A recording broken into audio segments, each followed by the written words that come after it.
nimwambie ndugu yangu kijana wetu Eliudi. To tell my friend, my young brother, my son. Sikia hili neno la kwanza nikisimama nalo. Listen to this word of God which I stand with. Ni ngumu sana. It's very hard kuongoza mwanadamu. To lead man. Kwa sababu unampeleka mbele anaenda nyuma. Because you lead them forward and they go back. Umpeleka kushoto anaenda kuume. You send them left, they go right. Umpeleka kuume anaenda kushoto. When you send them right, they go left. Mmoja alituhubiria miaka ya zamani. One preached to us earlier.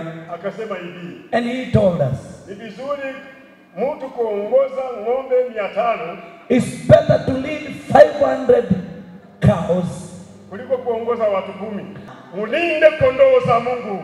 Please pastor God's sheep. Mulinde hao watu wanafanana watumishi lakini wamepinda. Please take care of the people that are liars in the house of God. Mchunge kondoo za Mungu na mzichunge. And take care of the sheep of the Lord. Mimi singependa mlale. I don't want you to sleep. Mulinde hawa mbwa mwitu. Please take care of the wolves.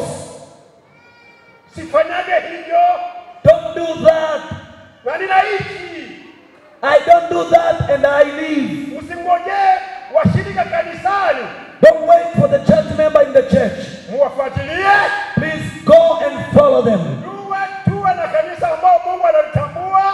Wageni wote mliofika siku ya leo, nimetamani nitoe ka ushuhuda kadogo, kwa sababu nimepewa kazi kubwa ya utumishi, na kazi kubwa kama mlivyosikia wanasema sio nyepesi, ni kazi ngumu sana.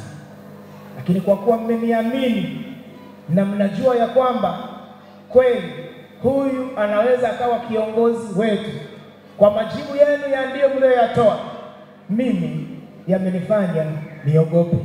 Lakini naahidi ya kwamba kwa kiapo nilichokila nitasimama na nitafanya kazi ya utume niliyoitwa kabla ya kuitwa na Bwana katika maisha yangu hapa Tanzania na katika dunia nzima kwa ujumla.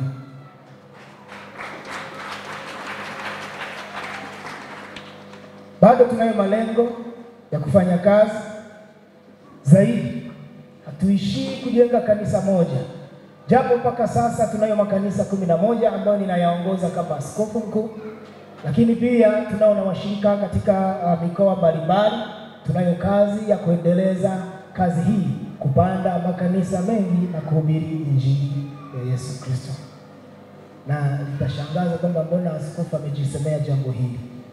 Nafikiri ni jambo la muhimu sana, kwamba kama katika kiapo changu mimi katika kazi hii ya ofisi ya askofu mkuu ninapaswa kuwa mfano, na katika ofisi yetu ya taifa tunapaswa tukaifanye kazi tukiwa na vitu ambavyo vinatuwezesha.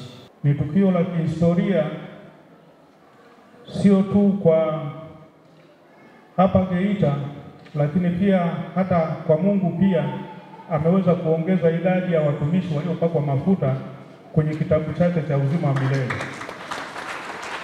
Kwa hiyo niwashukuru sana waandaaji wote wa tukio hili pamoja na wote ambao mmeshiriki tukio hili, muone kwamba ni tukio tukufu, ni tukio takatifu mbele za Mwenyezi Mungu na mbele zetu pia. Sisi kama serikali tunaheshimu sana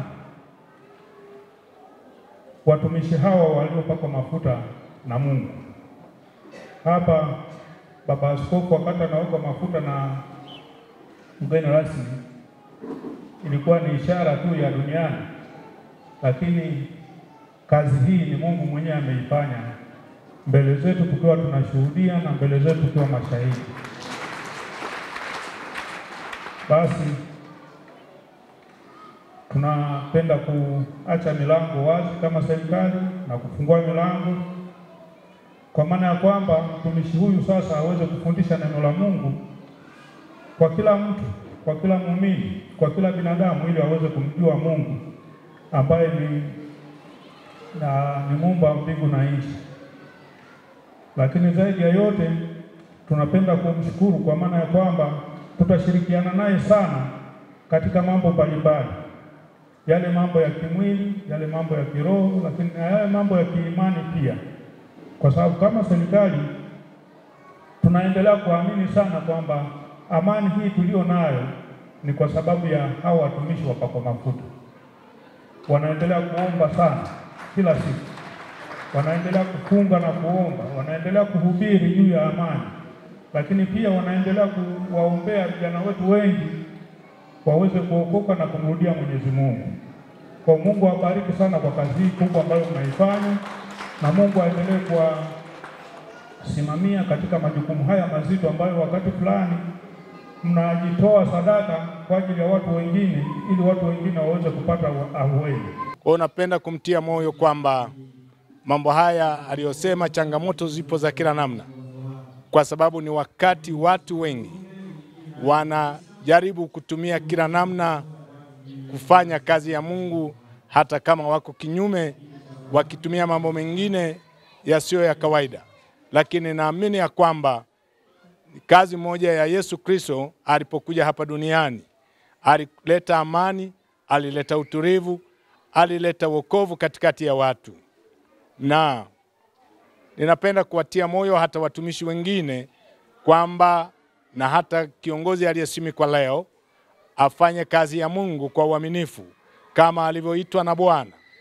Maana hatukuitwa kufanya kazi ya Mungu kwa ajili ya mambo mengine isipokuwa ni katika kanuni ya Mungu.